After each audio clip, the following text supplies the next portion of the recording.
What is going on, everybody? It's the Frost, and we here with our Ring of Honor SuperCard of Honor review for April the 1st, 2022. This is not a joke. This is not an April Fool's joke. I was gonna do SmackDown. I was gonna SuperCard of Honor and Rampage, and then WWE decided they were going to announce that their main event segment for SmackDown was going to be Happy Talk with Happy Corbin and the Sword Angela. And I was like, you know what? Fuck this show. I am not even gonna bother. Madcap Moss wins the armbar. Ricochet defends his championship, and that's all you need to know. Showbot 9000 talks like a robot and all that shit, and who gives a shit? All I know is Tony Khan hit a home run tonight. One night before we get to WrestleMania Night 1, and then 2 nights before WrestleMania Night 2, WrestleMania got blown out of the water by Ring of Honor in this damn good show. If you did not watch SuperCard of Honor and you thought, nah, I'm going to watch SmackDown, nah, I'm going to watch Rampage, which Rampage I haven't got a chance to see. I'll probably watch it tomorrow. It looked like it was a good card. Results are obvious, were predictable and everything, but the card looked like it was good. But this was the show everybody was talking about, with match of the year candidates, FTR and the Briscoes in a tag team match classic for the ages. Tully Blanchard has brought out his own faction for the Tully Blanchard Enterprises with Machine Brian Cage. Everybody wondered, what is the Machine Brian Cage doing? This was just great. I do not know what else to say about this. This was fantastic. So much going on, so much to deal with, and we had ourselves a 0-hour pre-show. And most pre-shows, most likely WWE, you get talking head, video package, worthless match that was 10 minutes long. These guys should maybe be on the card. Maybe they should match that should be on SmackDown or Raw. Here tonight, we had 4 matches. 4 matches. Colt Cabana versus Blake Christian. AQA versus Miranda Alice. Cheeseburger and Eli Isom versus Tully Blanchard's new tag team of the Gates of Agony, Korn and Toa Leona. Both men have been featured on Dark and Dark Elevation, obviously. They made their debut. Dalton Castle versus Joe Hendry. And it was, in my opinion, a very good show. Plain and simple. Just, honestly, it wasn't the best pre-show you've seen. That was Revolution. That was a damn good pre-show at Revolution. But no matter what we see tomorrow and Sunday night on their pre-shows, if they even have pre-shows, is not going to top what you saw tonight. 4 matches. I enjoyed all 4 of them. And it was, in my opinion, this is Ring of Honor's first show back since Final Battle last year. It was smart to have the first match feature the Ring of Honor legend Colt Cabana going up against an up-and-coming guy, Blake Christian. I've only seen Blake Christian wrestle on the GCW, the World on GCW card, and I think one other show. I think it was on Dark actually, this past week or something. But Blake Christian is somebody to look out for. Him and Colt Cabana had a very good match. 14 minutes. It went back and forth.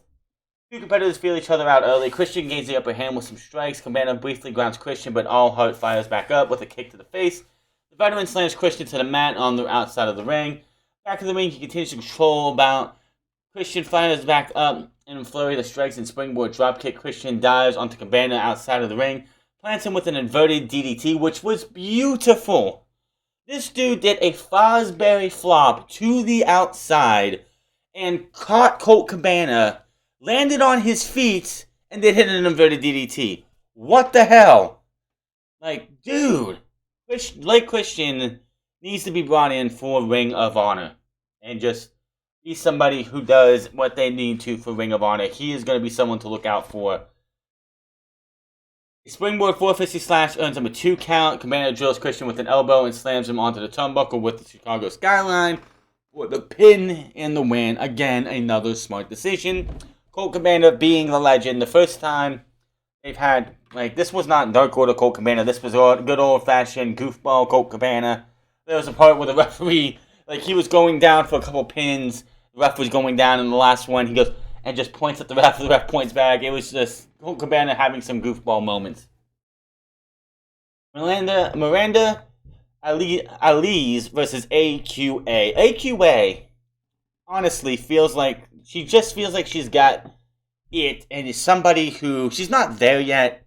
Eventually she will be, but I could see her being somebody who either works in AEW or Ring of Honor and has the ability who's going to go out there and give you a pretty good match. And in the end, she's going to probably be a champion in either AEW or Ring of Honor, not in the far too distant future. Lock up, battle for positioning, some pin attempts, and arm drag gives AQA another advantage. A crossbody earns her a 2 count. Alice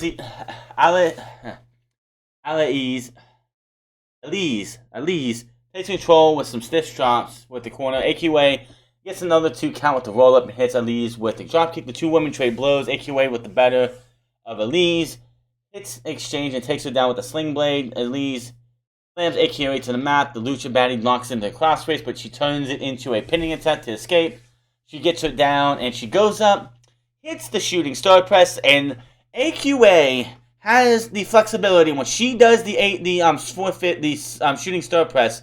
She is tapping her toe, she is like smacking her feet with her hands. She is that, like, she's got the ability to bend back that way. Hits the beautiful shooting star press and gets the pin and the win. Backstage, Denise Salcedo and interviews the Foundation, Jonathan Gresham, Rhett, Titus, and Josh Woods, all three putting their titles on the line. They all three preview the respective title matches and vow to preserve the foundation they built and walk out as the champions.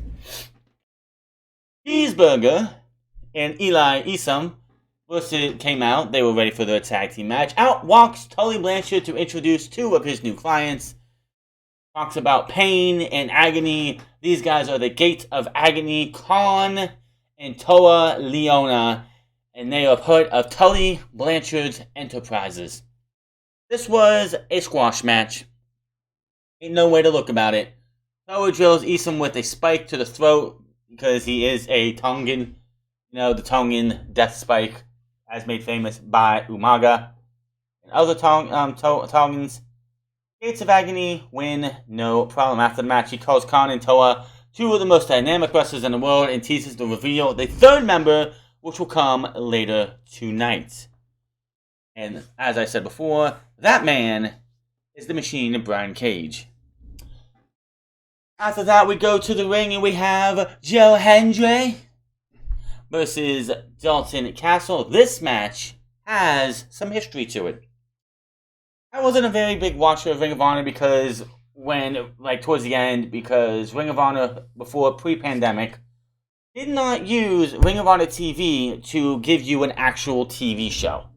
What Ring of Honor TV is Quinn McKay sitting in backstage telling us what happened at their last event and giving you highlights to matches for that event. But I did know that Dalton Castle and Joe Hendry were a tag team for a bit. And Dalton Castle, Dalton Castle, I believe, was defending his TV title, I think it was, or wrestling for the TV title. And Joe Hendry betrayed him at Final Battle. So this is a grudge match to go with that. So Dalton Castle, Joe Hendry, I'm so not used to seeing Joe Hendry with the blonde hair. I've been watching Joe Hendry since 2017.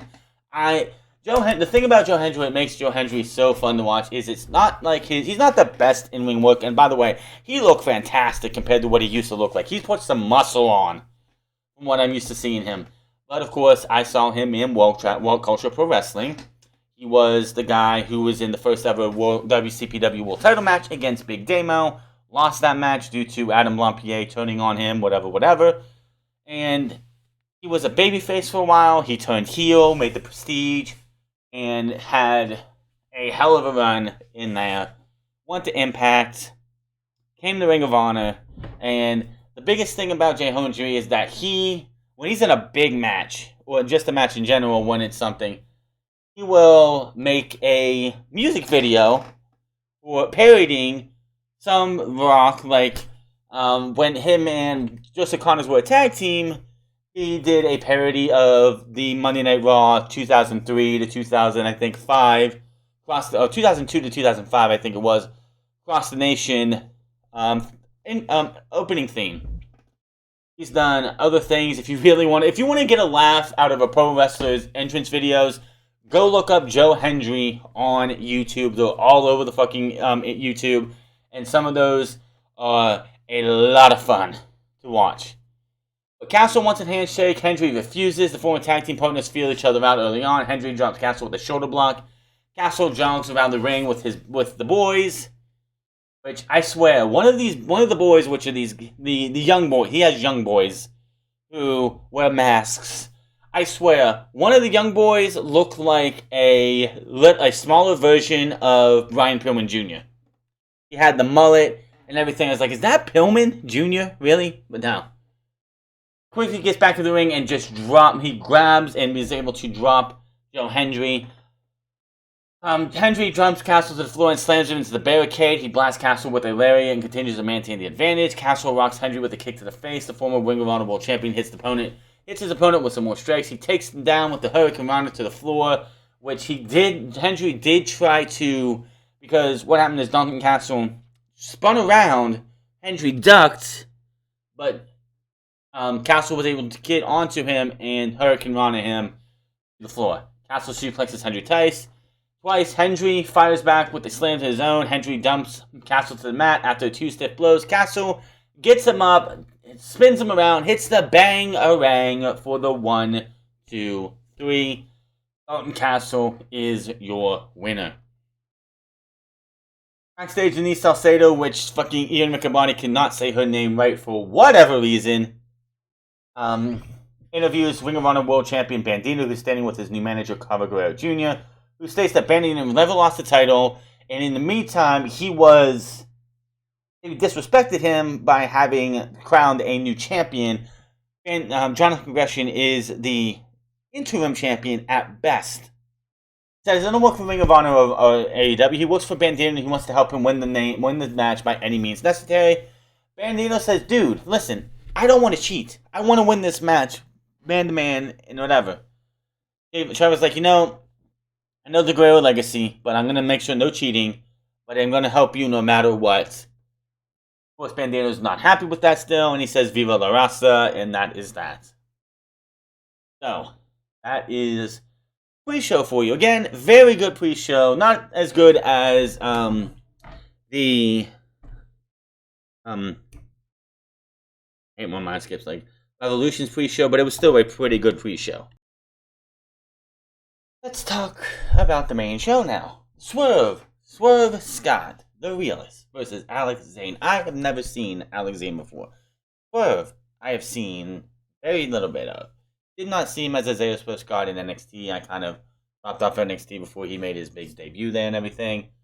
But I've seen him in AEW, and that's it. Zayne, where has this guy been hiding? Because damn, now the match did start off a little clunky. The match was just a little, but it picked up, and these guys went out there and just had a damn good opener. Was it a match you could contend? No, but it was definitely a very, very good match. Poison Rana off the fucking apron. That was to Swerve was insane. I don't know what Zayne was thinking there, but goddamn, that was crazy. Zayne hits the Crunch Wrap Supreme, as they call it, which I don't know why the fuck they call it that. It's like a 450 while he's standing up. Swerve is standing up, punched over. Swerve keeps tugging at Zayne's knees to neutralize his speed. He drops the sauce with a rolling flatliner, and the Swerve stomps the 2 count. Zayne drills Swerve with a knee to face. Swerve fires back with one of his own. Again, he rocks Zayne with a kick to the knee and slams him to the mat for the win. Swerve won. Did not doubt that he was going to lose, that he was going to win. So, really good match here. Good opener. Leads us into Ninja Mac versus Tully Blanchard's new client, of course, is Brian Cage. I've never seen Ninja Mac before. Dude, really jumps around and acts like the interpretation of a ninja that we ever see. Like, spinning kicks and jumping around like a ninja. Brian Cage comes out, crowd goes crazy for the fact that he's out there. Mac tries to dive on the Cage, but the machine catches him. Cage overpowers him and throws him across the ring twice. Crowd chants, "One more time! One more time!" Brian Cage goes over to grab him to toss him, and then just puts him down and punches in, and he's like, nah, 2's good enough. So, he knows how to get people pissed off at him. Continues to dominate. Mac rolls into stiff kicks. The machine slams Mac to the mat. Hits the drill claw for the pin in the win. And that was that. Match didn't last more than maybe 3 minutes at the most.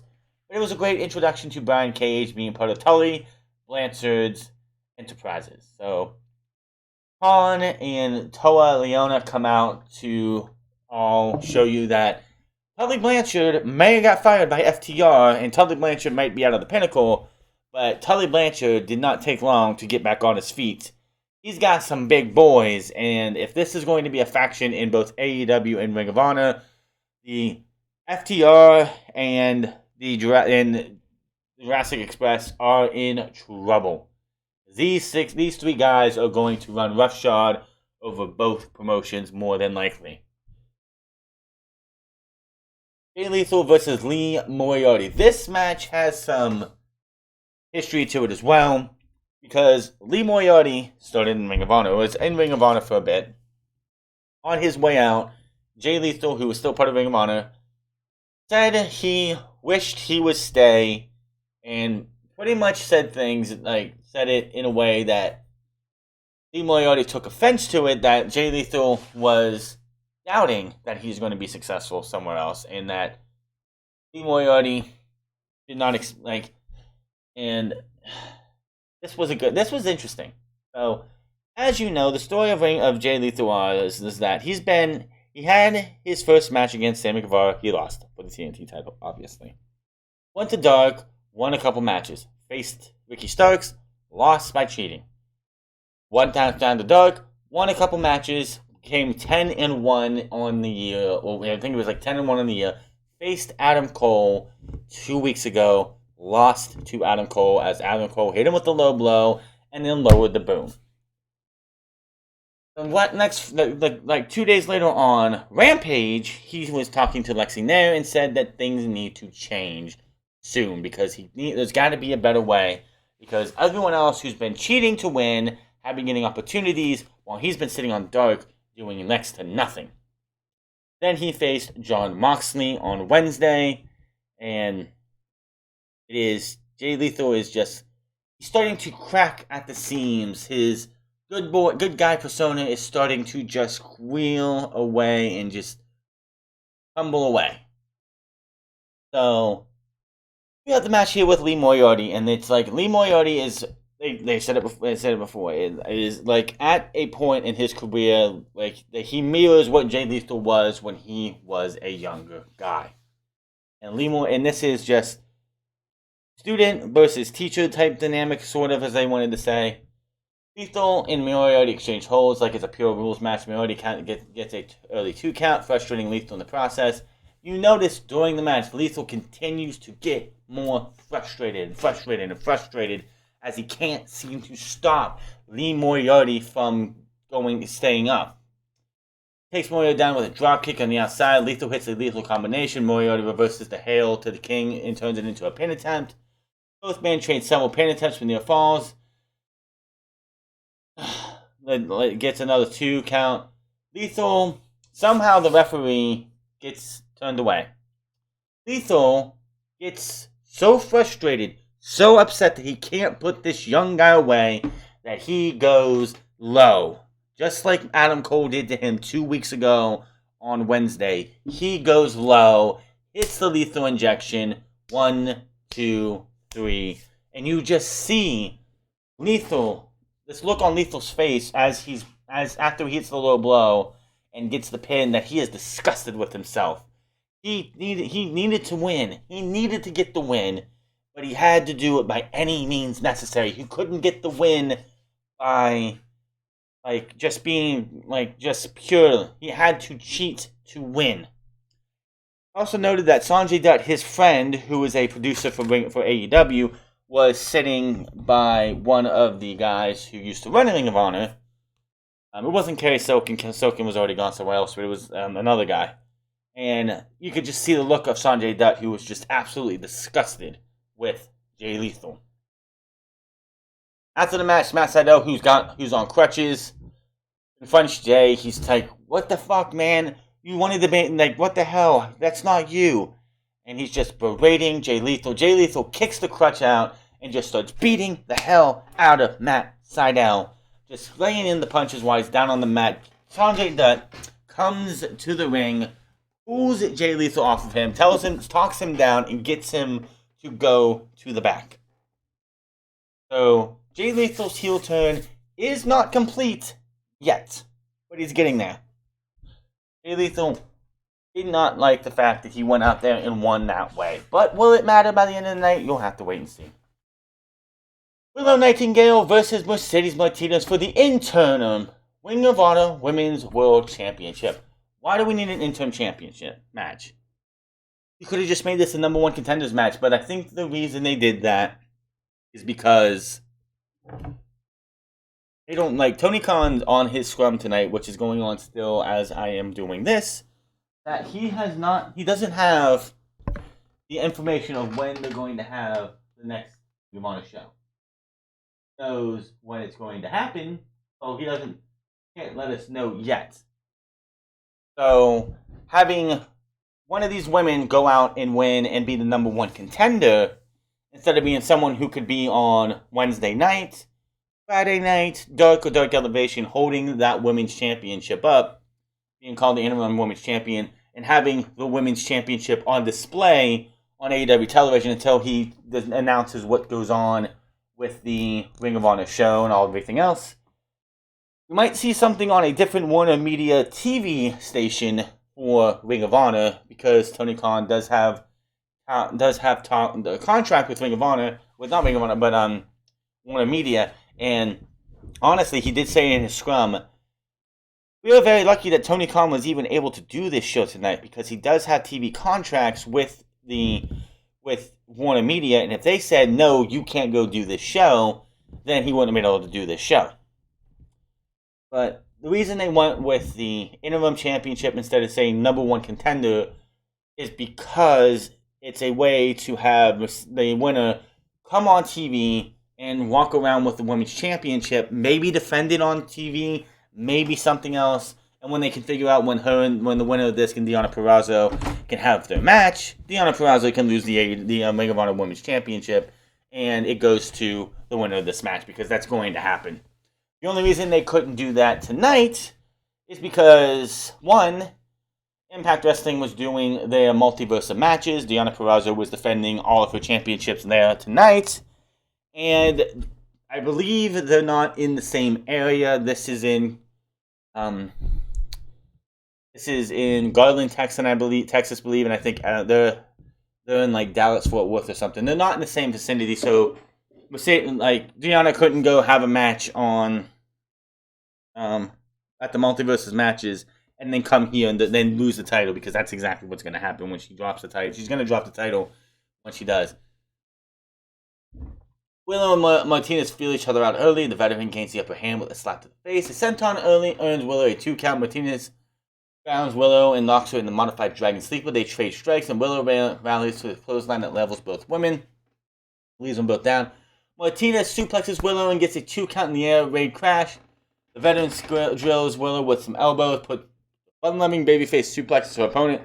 Pounces Martinez all the way almost out of the ring. Hits a cannonball in the corner. Martinez hits the OG drop, which looks like she goes up for the Razor's Edge and then throws her over. And for a near fall, Willow hits a moonsault for a 2 count.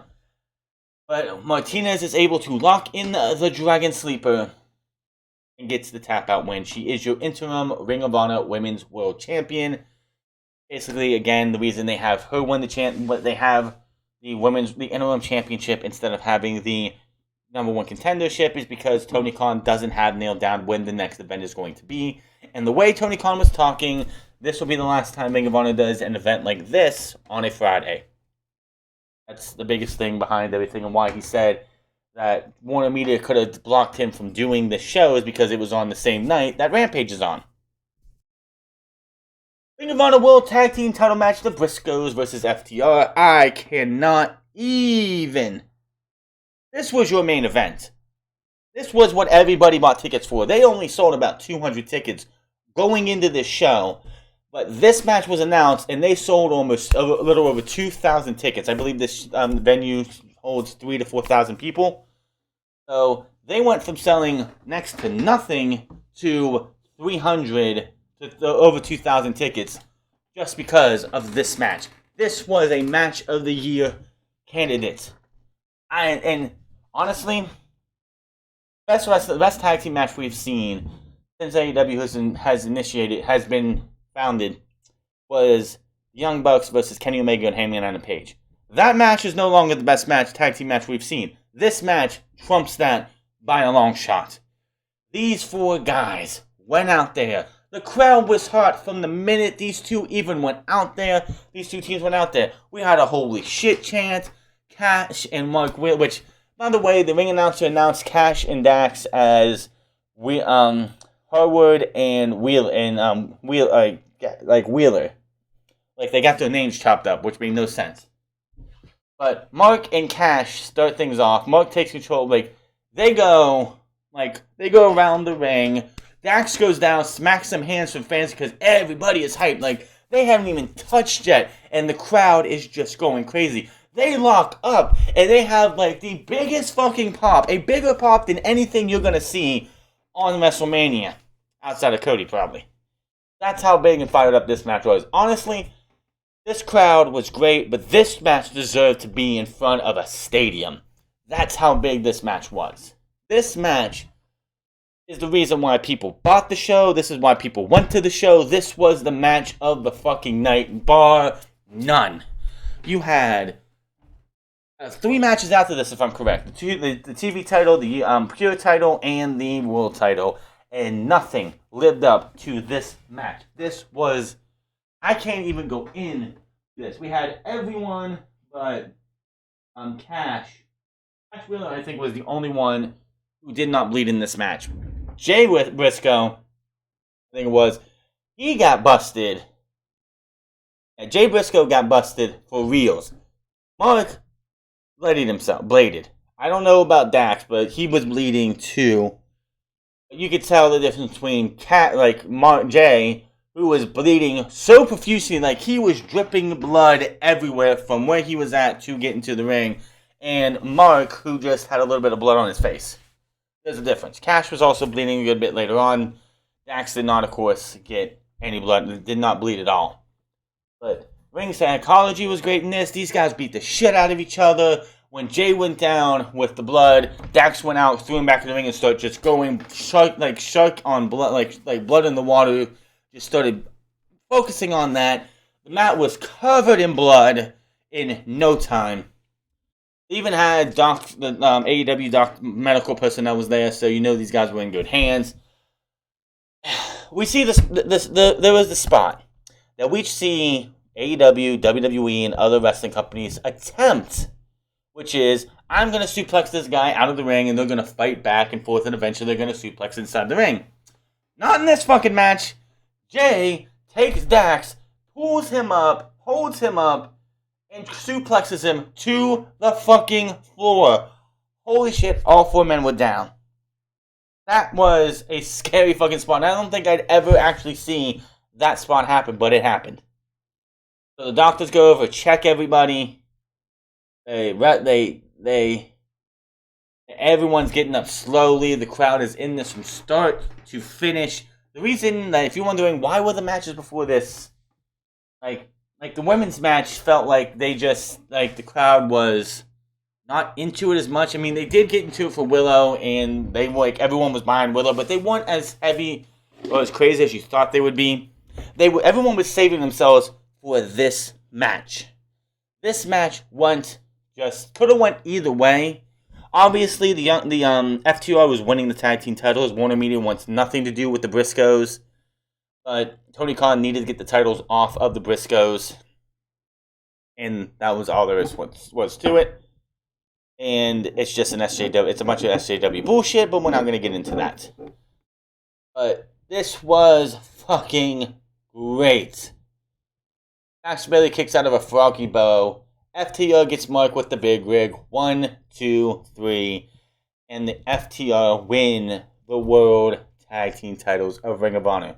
Now, in the graphic, it shows them using the modern day Ring of Honor Tag Team titles.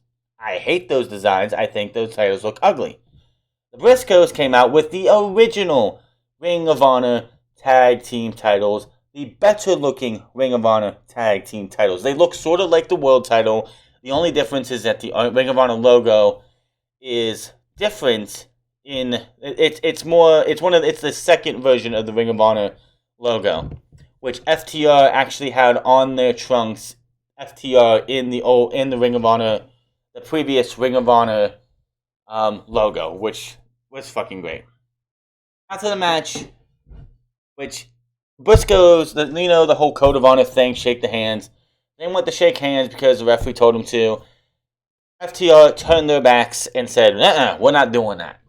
After the match, they go down, they drop the title, they put the titles on the mat, and they bow to the Briscoes out of respect. Everyone shakes hands, everyone hugs. The FTR leave the ring to give the ring to the Briscoes as the fans chant, "Thank you, Briscoes." All of a sudden, you hear the crowd going absolutely crazy as the Briscoes aren't looking up the ramp. Matt and Nick Jackson, Young Bucks, who, yes, were on Rampage tonight. They were on Rampage. They were in the first match of the night. Even though we all know Rampage is tame, Tony Khan played it off as like they've had their match with Top Flight and then went down to Texas to deal with this. Super kick the Briscoes, hit BTE trigger on, I think it was Jay. Go to do the Meltzer driver to the other. FTR make the save. They challenge the Young Bucks to a match. Matt and Nick accept, but they said it would happen on Wednesday night. And it will be for the AAA and Ring of Honor Tag Team titles. Why is it going to be both of those? I do not fucking know. I don't know what Tony Khan is thinking, having FTR put both sets of the tag team titles online. It would be smart to have the FTR have it be the AAA tag team titles. FTR could finally lose those titles to the Young Bucks, give the Young Bucks something, and let FTR be just the Ring of Honor Tag Team Champions. That's just me. We move on to Rhett Titus, the Ring of Honor World Television Champion, versus Minoru Suzuki. Now, they pretty much telegraphed who was going to win this because Ian Riccaboni would not shut up about the fact that Minoru Suzuki has not won a championship, a world championship in the United States yet. I knew Minoru Suzuki was going to win this title because it's just AEW is getting rid of all champions who are not going to be a part of the new Ring of Honor and doesn't want to strip everybody and just have, new matches. So this match I did not think was going to last 5 minutes. If that. Gotch style power driver, 1, 2, 3. Rhett Titus is no longer the TV champion as that now belongs to Minoru Suzuki. After the match, he pretended like he was going to take the title and smack Rhett Titus, who was not moving. He got spiked with that power driver. But Suzuki just smiled and backed away, and he walks up with his title. Celebrates, they get to do I have no idea what the fuck they say. in his entrance. He gets to do it one more time as he holds the championship up. And Minoru Suzuki is your television champion. Of all the people, I did not expect to see Minoru Suzuki wrestle in Ring of Honor and win the television championship. I did not expect somebody who's not officially signed to AEW in any way, shape, or form, or Ring of Honor in any way, shape, or form, win the television championship. But here we are. Josh Woods versus Wheeler Yuta for the Ring of Honor Pure Championship. Every title has changed so far. Would we get another one? Yes, we would. Every single championship on this card that was up for grabs, that was not outside the women's title, changed hands tonight. And we'll get to that here in a bit. But Wheeler Yuta is having one hell of a fucking week. He wins the Pure Championship. Now, Ring of Honor has rules. I think it's a 60-minute time limit. If it goes to time limit, they have 3 judges: Christopher Daniels, Colt Cabana, and who was the other guy? And a third guy, I can't remember what his name was off the top of my head. So they have the technical holds early. Challenge quickly uses the first rope break, which in the pure rules only, you get 3 rope breaks and that's it. After that, if you get pinned with your foot on the rope, doesn't matter. If you get you're being put into a submission and your feet are on the rope and your hands on the rope, it doesn't matter. Feet on the rope, same thing, doesn't matter. If you've used up all 3 rope breaks, it doesn't matter. You're done. Yuta uses his first one right off the bat. Referee, I don't think Yuta realized he only has 3 rope breaks before it doesn't matter. He uses his second one not too long after that, so he's down to 1 rope break. Wheeler Yuta eventually gets Josh Woods into an Indian Deathlock? Yeah, he puts him into an Indian Deathlock. Woods had to use his first rope break. Woods suplexes Yuta into the corner, forcing him to use his 3rd rope break. Yuta, just out of nowhere, gets hard to him and starts drilling in the elbows to the collarbone. Wraps him around like he did to Bryan Danielson on Wednesday, but this time he gets the pin and the win, and he is your new Ring of Honor Pure Championship. And after the match ended, Tony Khan put on Twitter that Yuta has officially signed with All Elite Wrestling. I did not know he wasn't All Elite already. The dude's been on AEW television for a very long time, and he's just now All Elite. News to me. Ring of Honor Undisputed World Heavyweight Championship, Bandido with Chavo Guerrero Jr. versus Jonathan Gresham. Another good match. Tonight's show. Every single match on the show and pre-show were damn good. This was a solid card, not a single bad match. Not even AEW's last 2 shows or last 3 shows can say they haven't had a bad match. This was definitely a good match. Now the story of this is the fact that Bandido was supposed to face Jonathan Gresham at Final Battle for the Ring of Honor World Championship. Unfortunately, Bandido caught COVID a few days before Final Battle. Tony Khan sent Jay Lethal, who just signed in November, to Final Battle because they needed somebody to fill that spot. So instead of doing an interim championship like they did tonight for the women, they took the original championship, which I think is the better looking championship, and they put that on the line. And Jonathan Gresham beat Jay Lethal and has defended that title all over the world. Now, Chavo is in the mix because he feels that Bandido got disrespected because it wasn't his fault that he wasn't able to go and defend the title at Final Battle, and he wants to make sure that this guy wins the championship and is the undisputed champion by any means necessary.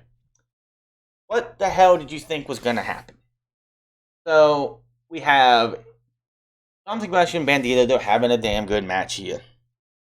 And first sign of Chavo Guerrero trying to help Bandido, Jonathan Gresham goes for a splash to the outside, or something to the outside.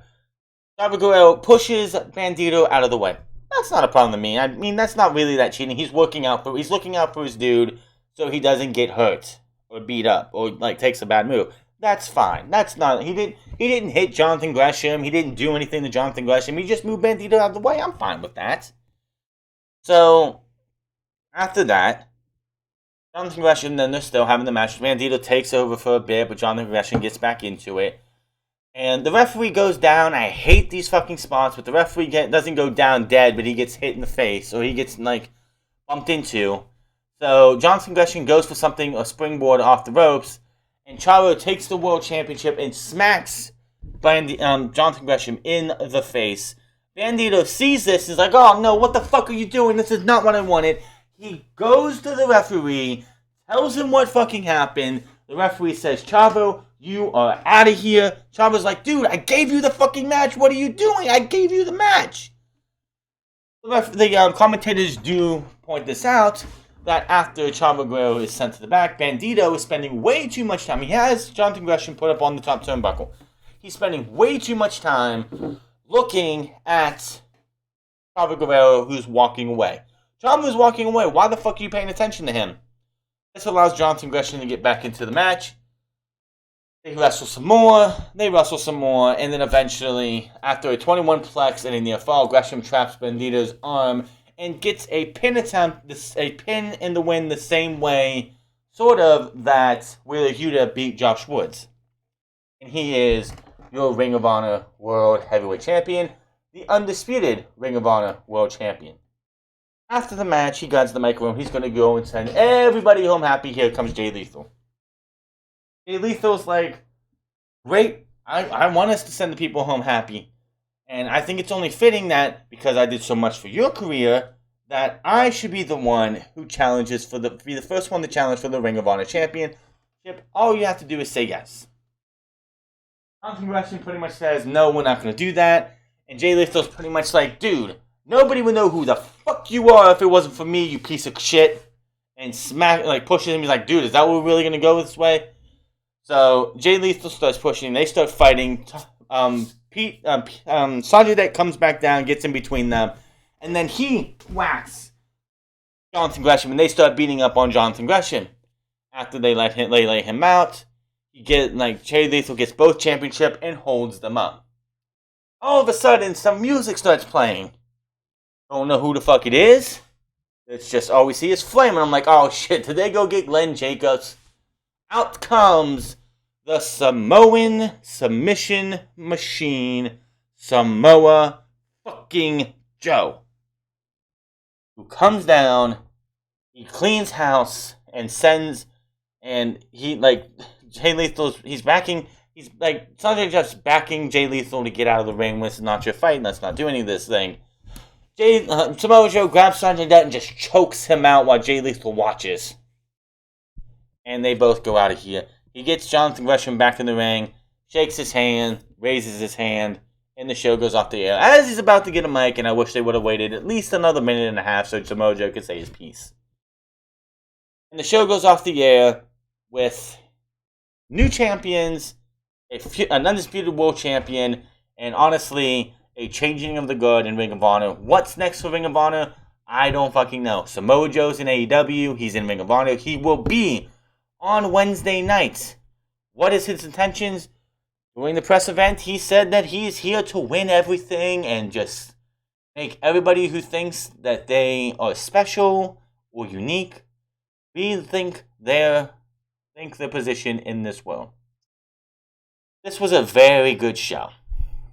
And if you don't want to watch WrestleMania Night 1 and 2, you watch this instead, this is your WrestleMania. This was fantastic. This was great.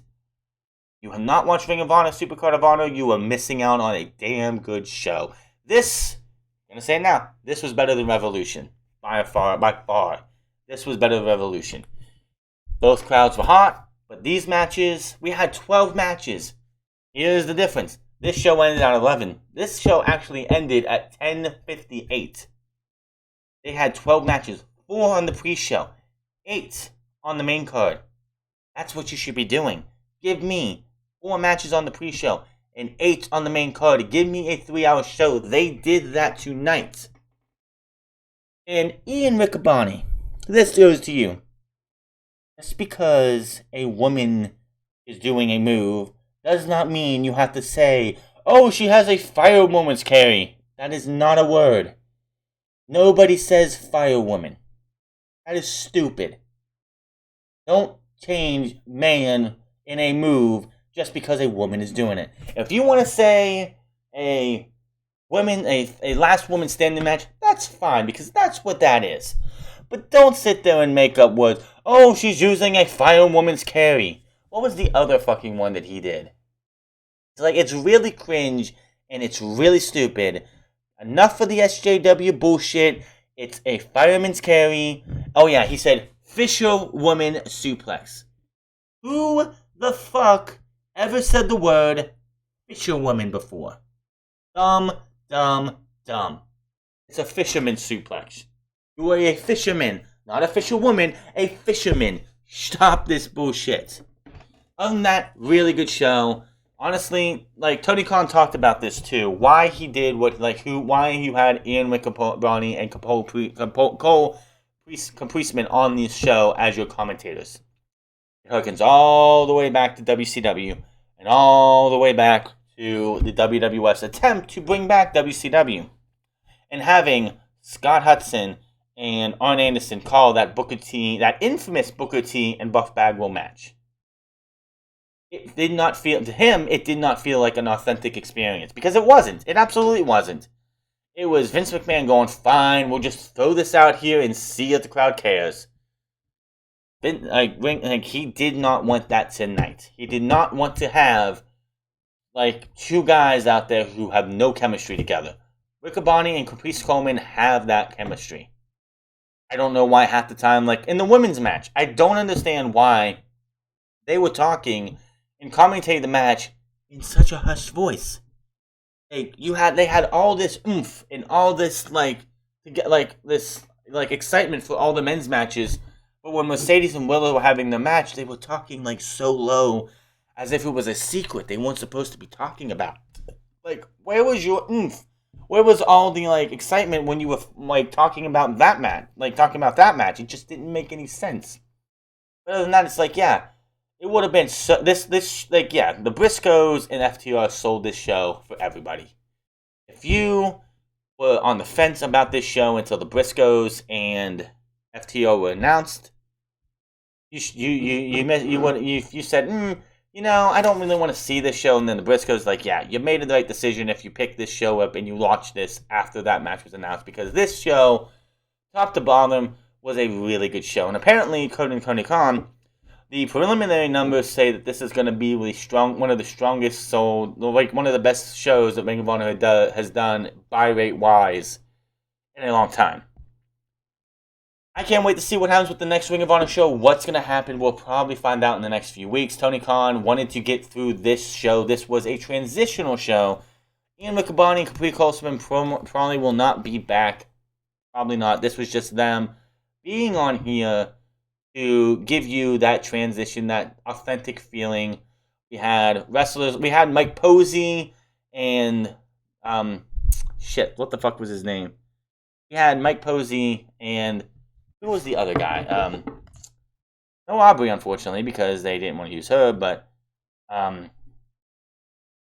was it? There was a spot in the Briscoes young an FTR match, which was Paul Turner. Yeah, Paul Turner. Fucking Dax got pissed off in that match, grabbed the chair, tossed it in the ring, and Paul Turner just sat there and grabbed it if it was nothing. I thought that was fucking amazing. Just overall, great night of wrestling. If you watch this show, you watch GCW, New Japan, SmackDown, that was garbage. Madcap Moss is your 2022 Andre the Giant Memorial Battle Royal winner. A Battle Royal that has done nothing for anybody's career. And yeah, that's all you can say about that. Rampage, I have to check that out later. I'm probably going to watch that tomorrow morning, and I won't have a review on it this week again, just because there's so much to do. We got WrestleMania tomorrow, night 1 and night 2 on Sunday, and then Monday Night Raw for the night after WrestleMania. So much to go with, and I'm this felt like what NXT TakeOver would do to WWE's WrestleMania. This was WrestleMania. If If you think WrestleMania is going to be a shit show and you wanted the WrestleMania experience, you got it with this, because this was a damn good show. But that is going to be all for your SuperCard of Honor review. Hit that subscribe button, comment down below, like or dislike this video. Find me on Minds of the France Club, find me on twitch.tv/The France Club, and find me on Instagram at The France Club. And I'll see you guys tomorrow for WrestleMania Saturday. Until then, my name is The France, and I'll see you guys later.